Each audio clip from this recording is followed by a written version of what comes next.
En manchette, aujourd'hui, CTRB rencontre le nouveau maire de Berthierville, Pierre Lahaye.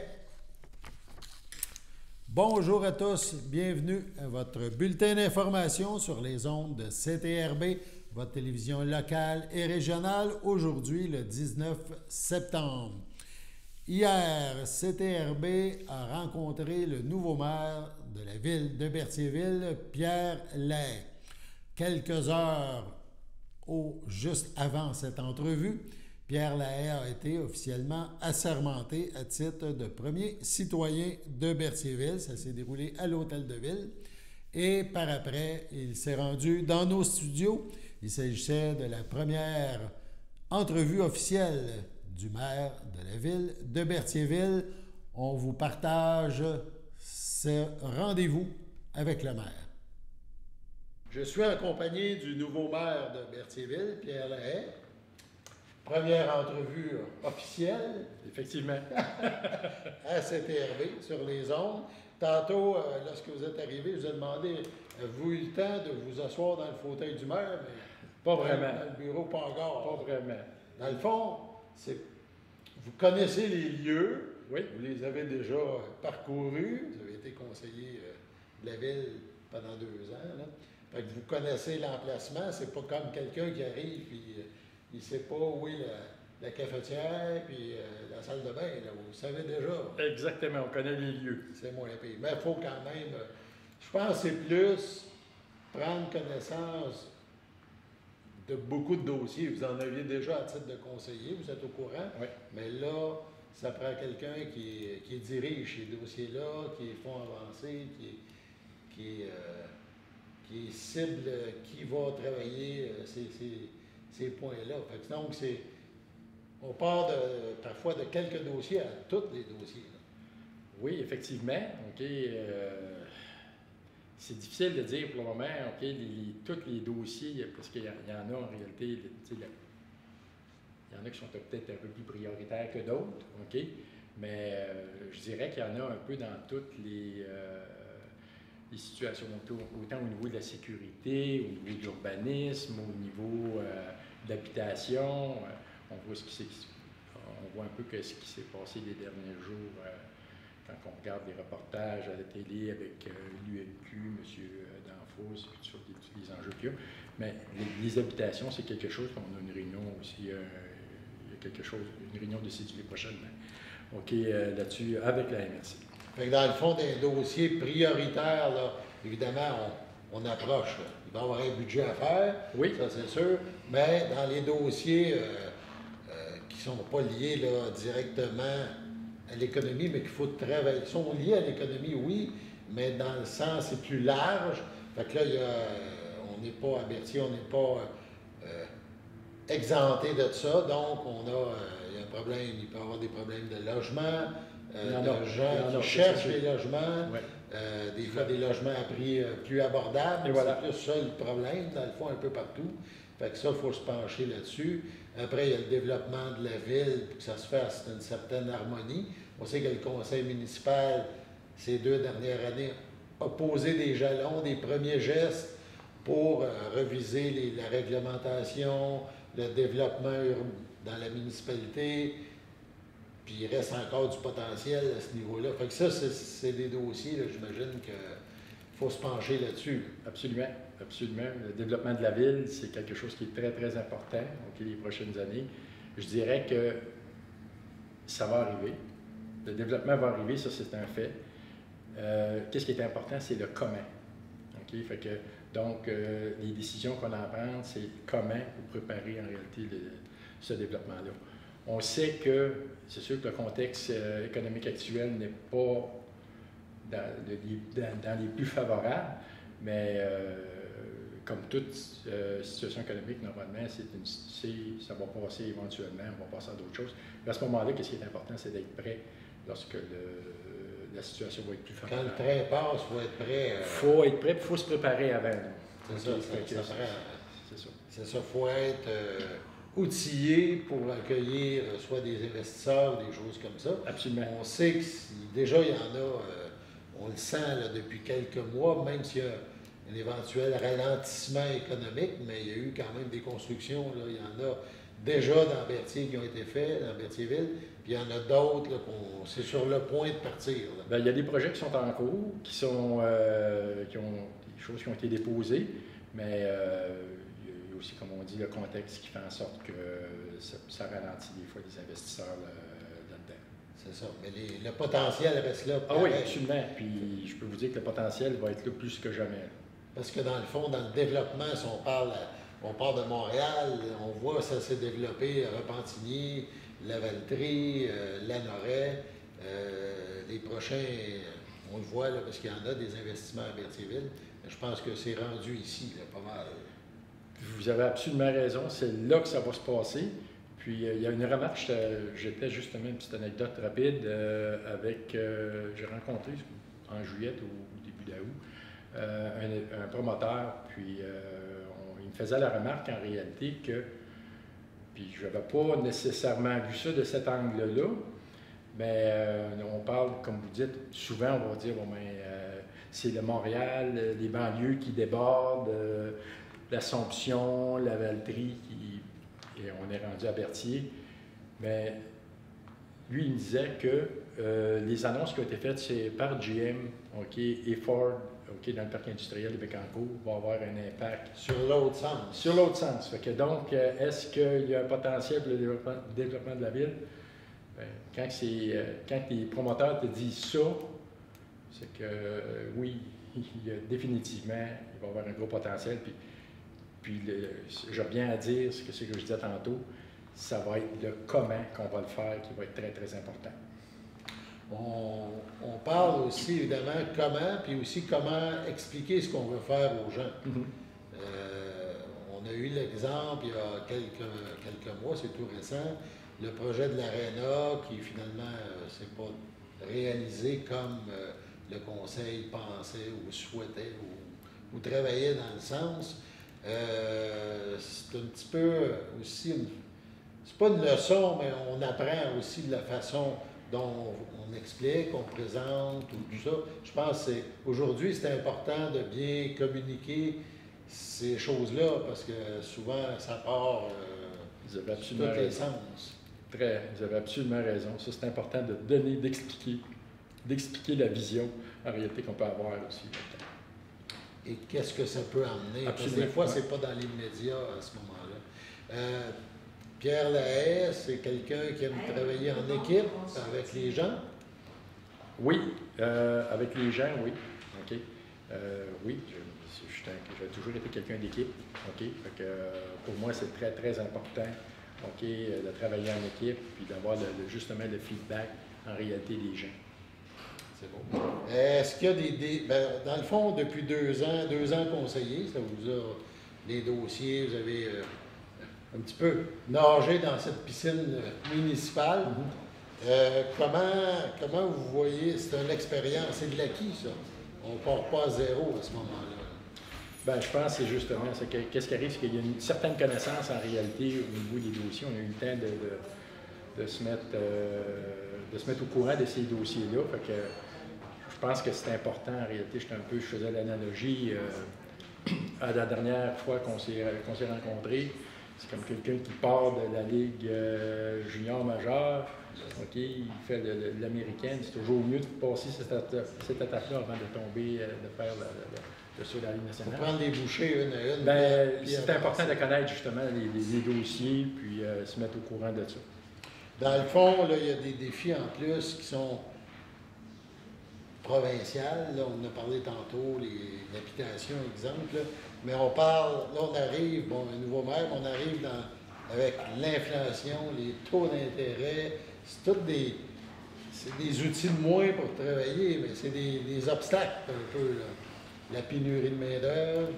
Fait que c'est beau vouloir développer, mais fait que c'est des choses qui compliquent peut-être la tâche d'un conseil municipal. Bien, comme vous dites, c'est vraiment des défis. OK? Il y a des défis que nous, on a un impact dessus. Il y a d'autres défis qu'on a besoin d'autres paliers gouvernementaux pour nous aider là-dedans. On parle de l'habitation. Il y a des gens qui mentionnaient, on n'a pas assez de logements sociaux. Puis, entièrement d'accord avec les gens qui m'apportent cet argument-là. Sauf que les municipalités ne peuvent pas le faire tout seul. Okay? Donc, dans bien des cas, ça prend en réalité l'aide du fédéral et du provincial à ce moment-là pour aider les municipalités. Puis, je pense que M. Danfous m'a parlé aussi en point de presse là, la semaine dernière. Aujourd'hui, dans le fond, c'est vendredi, dans l'après-midi, vous avez su qu'il n'y avait pas d'opposition, donc vous étiez élu par acclamation. Mm-hmm. Et c'est aujourd'hui, on fait l'entrevue, on est lundi en fin d'après-midi. Donc, c'est cet après-midi que vous avez été assermenté. Effectivement. C'est ça. Prise de possession un petit peu des lieux, pour et des dossiers, les premiers gestes à ce moment-là. Puis, je pense que vous avez eu une surprise là, à l'Hôtel de Ville. Le personnel était tout réuni. Vous attendiez pas nécessairement à ça. Là. Effectivement, c'était effectivement une surprise. Okay? En réalité, c'est une belle surprise okay? de voir que les gens ont souligné en réalité le fait que je suis arrivé à la mairie. Donc, j'étais très, très touché par ce geste-là. C'était un bel accueil. Oui. Quand vous êtes présenté comme conseiller municipal il y a plus que 2 ans, j'imagine que vous ne pensiez pas à ça. Là. Bien, j'aurais jamais pensé. On ne connaît pas l'avenir. Hein, des fois, on a comment je pourrais dire ça, dans des voies qu'on ne pense pas qu'on va aller là, puis finalement, il y a une porte qui s'ouvre. C'est ça, exactement. Vous êtes entré dans cette porte. C'est surtout le fait que je connaissais les dossiers, puis le fait que, étant donné qu'on connaît les dossiers, on est capable de procéder beaucoup plus rapidement que quelqu'un qui arrive puis qui a à prendre connaissance en réalité des dossiers. Oui, parce que quand même, souvent ça a l'air des projets simples, mais si ça touche les gouvernements, les subventions, dans le fond, souvent c'est compliqué. Oui, il ne faut pas oublier une chose. Hein.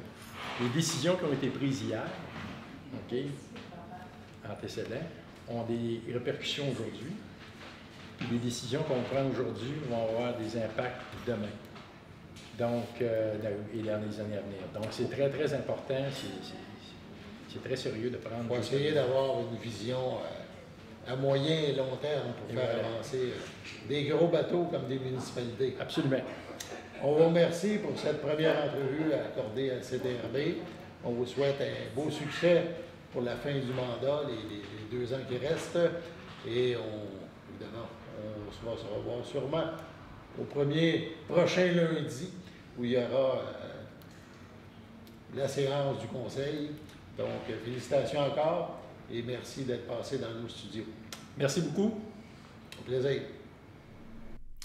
Voilà donc cette première entrevue du nouveau maire de la ville de Berthierville, Pierre Lahaye. Allons à la pause. Chers téléspectateurs, vous êtes cordialement invités le samedi matin dès 9h30 à notre bingo télédiffusé de nos studios de Berthierville. Depuis plusieurs années, nos adeptes de la télévision régionale se sont divisés un montant de 600 $, disponible chaque semaine lors de notre joute de bingo à CTRB.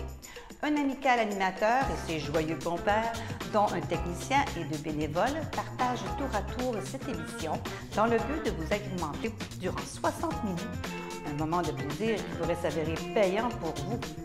Vous pouvez donc vous procurer les cartes de jeu chez les dépositaires participants et j'ai nommé à Berthierville, le dépanneur Formule 1 et le garage Pétroté sur la rue Gilles Villeneuve, le marché IGA Extra sur la rue Gabrielle Brissette, le marché Métro sur la rue Notre-Dame et la pharmacie Proxime sur la rue Frontenac. À Saint-Ignace-de-Loyola, le dépanneur Esso sur la rue de la Traverse et le marché Aldo sur le rang Saint-Michel. C'est donc un rendez-vous hebdomadaire chaque samedi matin dès 9h30 sur les ondes de CTRB, votre télévision régionale et communautaire, maintenant en haute définition. On vous attend donc en grand nombre et toute l'équipe vous souhaite bonne chance.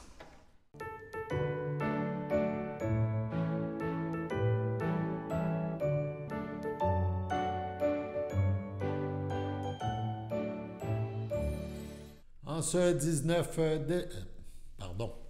septembre, voilà, les anniversaires à souligner sont les suivantes. La FADOC de l'île du Pas désire souhaiter bonne fête à Gaétane Latour, à Francine Bacon, à Jacqueline Tousignan, à Laurent Courchaine et à Mario Gaboury. Donc, beaucoup d'anniversaires à souligner en ce 19 septembre. Si jamais c'est votre anniversaire à vous, chers téléspectateurs, eh bien, toute l'équipe de CTRB se joint à moi et vous souhaite un heureux anniversaire. Le musée Gilles Villeneuve à Berthierville célèbre cette année ses 35 ans d'existence. L'établissement accueillera prochainement une importante exposition regroupant 27 toiles ou 27 tableaux liés au pilote de Berthierville, Gilles Villeneuve. 27 nouveaux tableaux rappellent du numéro 27 qui se retrouverait sur sa toute dernière Ferrari, la dernière Ferrari pilotée par le plus connu et adulé des Berthollet. Pardon. Le vernissage inaugurant cette exposition majeure retiendra l'attention jeudi, le 5 octobre prochain, en soirée. L'événement est gratuit, mais il faut réserver sa place via info@muséegillesvilleneuve.com. Un nombre limité d'invités étant fixé. On rappelle, c'est gratuit, mais il faut réserver. L'exposition se poursuivra jusqu'à la fin du mois d'octobre, selon l'horaire régulier de l'établissement qui, chaque année, accueille des visiteurs d'une bonne trentaine de pays. Les toiles à l'honneur seront mises en vente et une partie de cette vente sera remise au musée en appui à sa mission, perpétuer le souvenir du légendaire champion. L'artiste Caroline Cochon, Caro, réside dans la grande région de Québec et elle se passionne pour Gilles Villeneuve et ses exploits. Il est pour elle une source d'inspiration en raison de sa fougue, de sa détermination, de son désir d'être toujours le plus rapide en piste, ce qui caractérisait le Berthollet. Les tableaux de l'artiste racontent en effet plusieurs moments uniques et souvent magiques de la carrière de Gilles Villeneuve. On rappelle, le musée est ouvert tous les jours de 9h à midi, de 13h à 16h sur semaine et de 9h à 17h le week-end. Pour plus d'informations sur cette exposition, le vernissage, composez le 450-836-2714 ou rendez-vous sur muséegillesvilleneuve.com.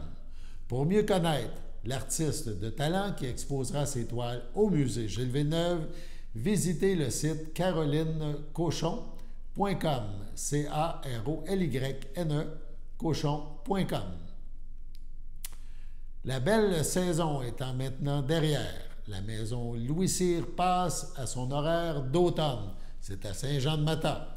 À compter depuis le 11 septembre et jusqu'au 29 octobre, le musée sera ouvert aux visiteurs les samedis et les dimanches de 10h30 à 16h30. Durant cette période, les visiteurs pourront parcourir le musée de façon autonome et ainsi découvrir une panoplie d'informations intéressantes au sujet de l'homme le plus fort de tous les temps et de son époque.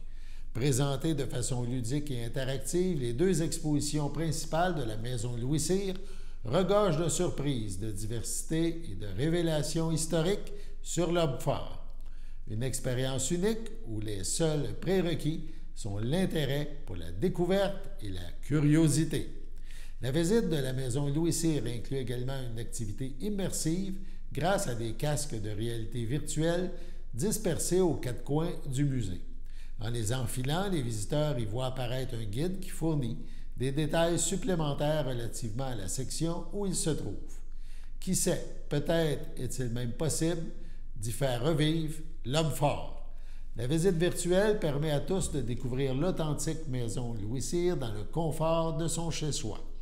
Lors de ces visites interactives, le visiteur parcourt le musée avec un guide qui fournit tous les détails sur Louis Cyr, ses exploits, ses records, sa vie privée et bien plus.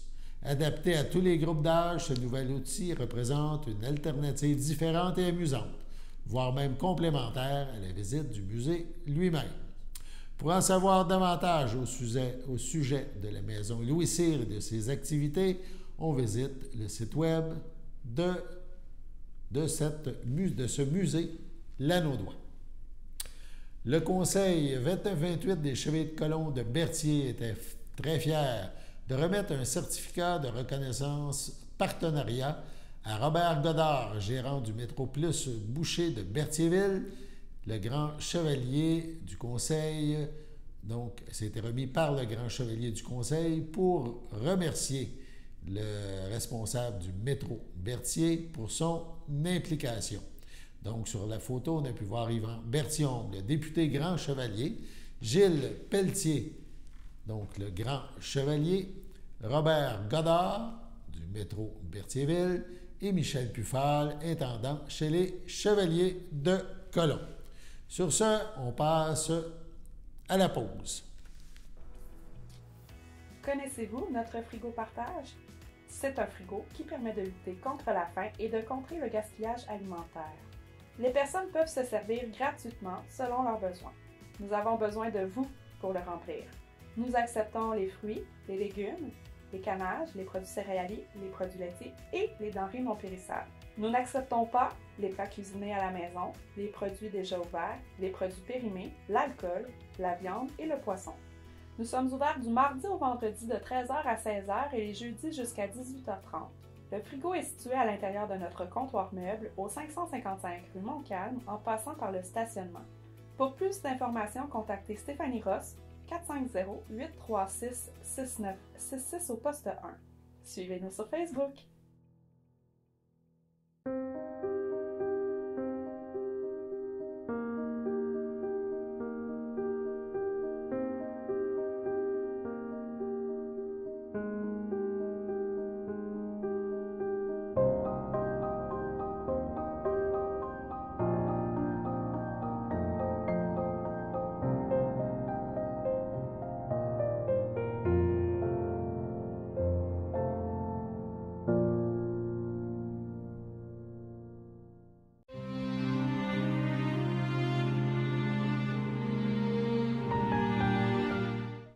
Au pavillon Sainte-Marie de Trois-Rivières, le 31 août dernier, à l'âge de 76 ans, est décédé M. Claude Beaulieu, fondateur de Claude Lettrage à Berthierville, époux de feu Micheline Messier.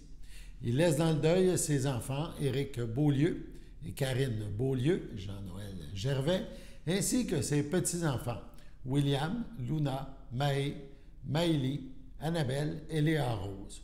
Ses beaux-frères, belles-sœurs, neveux, nièces, autres parents et amis. La famille vous accueillera samedi 23 septembre, 11h, au complexe funéraire F. Thériault, 741 rue Notre-Dame à Berthierville. Suivra une cérémonie en la chapelle du complexe à 14h. Les cendres de M. Beaulieu seront déposées au Columbarium Thériault à Berthierville. Au centre hospitalier de la Naudière, le 14 septembre, à l'âge de 77 ans, est décédé M. Laurent Lévesque, demeurant à Berthierville. Il laisse dans le deuil ses filles, Lucie Lévesque, Frédéric Macduff, Lise Lévesque, ses petits-enfants, Essan, Allison, Zachary, Kessy, Delan, Clarissa, son frère, ses sœurs, son beau-frère et ses belles-sœurs, Jacques Lévesque, Marguerite Sylvestre, Janine Lévesque, René Brouillette, Marie-Michel Lévesque, Carole Blais, feu Jean-Charles Lévesque, feu Pierrette Lévesque, feu Pierre Lévesque, feu Gilles Lévesque, ainsi que plusieurs neveux, nièces, autres parents et amis. La famille vous accueillera samedi le 7 octobre de 13h à 14h en La Chapelle, du complexe funéraire Thériault, rue Notre-Dame à Berthierville, et un hommage suivra à 14h en La Chapelle. À Joliette, le 17 septembre dernier, à l'âge de 76 ans, est décédé M. Georges Barthes de Saint-Ignace de Loyola, époux de feu Agathe Drainville. Il laisse dans le deuil son ami de cœur Carmen Harel, ses filles Stéphanie Barthes, Mathieu Beauparlant, Caroline Barthes, Sophie Barthes, ses beaux-enfants Jean Valois, Carole Courchaine, Guillaume Valois, Charlène Guertin, Diane Guévremont, feu Ghislain Valois, Leurs enfants, Francis, Émile, Rose, Ophélie et Arnaud. Ses frères et sœurs, Jacques Barthes, Feu-Lucie Bergeron, Jean-Luc Barthes, Diane Courchaine, Gilles Barthes, Manon Guertin, Sylvie Barthes, Guy Lassalle, Alain Barthes, Francine Latour, tous ses beaux-frères et belles-sœurs, des familles Drainville et Harel, ainsi que plusieurs neveux, nièces, autres parents et amis. La famille vous accueillera vendredi, le 20 octobre, de 19h à 22h et samedi 21 octobre, dès 11h, au salon funéraire F. Thériault, rue Notre-Dame, à Berthierville. Une cérémonie aura lieu le samedi 21 octobre à 14h30 en la chapelle du complexe funéraire. Sur ce, on passe à la météo.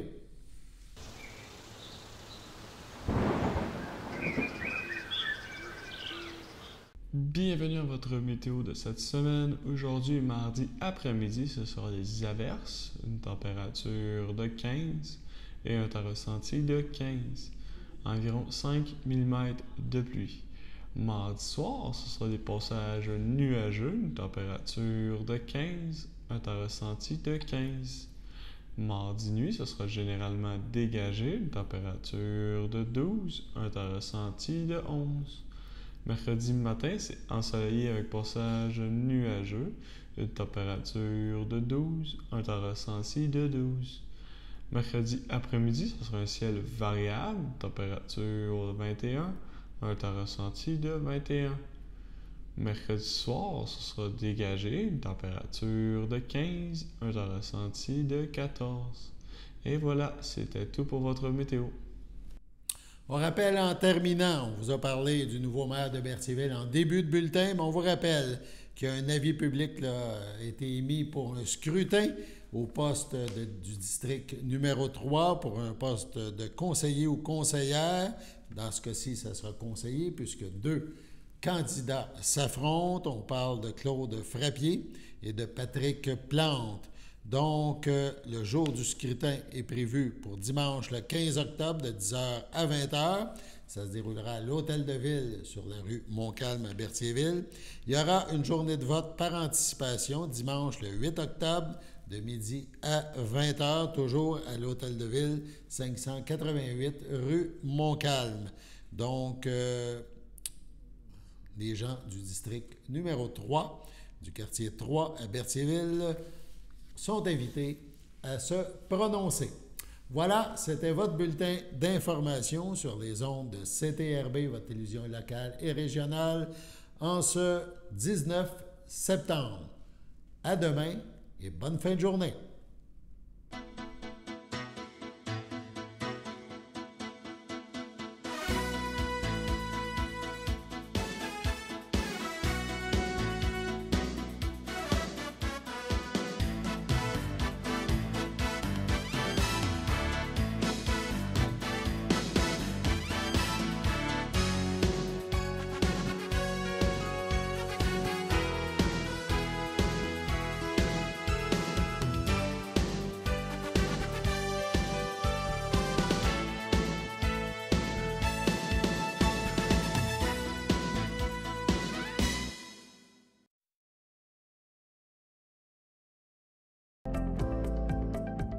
Les télévisions communautaires autonomes du Québec, ce sont les télévisions les plus importantes parce qu'elles sont proches de la communauté. On veut encourager des gens qui parlent de ce qui nous intéresse, mais aussi qui participent au développement local. Mais c'est fini le temps là, où on allait lire une affaire qui a été écrite avant hier au bout du monde. Non! Tu veux savoir ce qui se passe chez vous? Bien, ma télé préférée, c'est la télé autonome communautaire. C'est ici que ça se passe.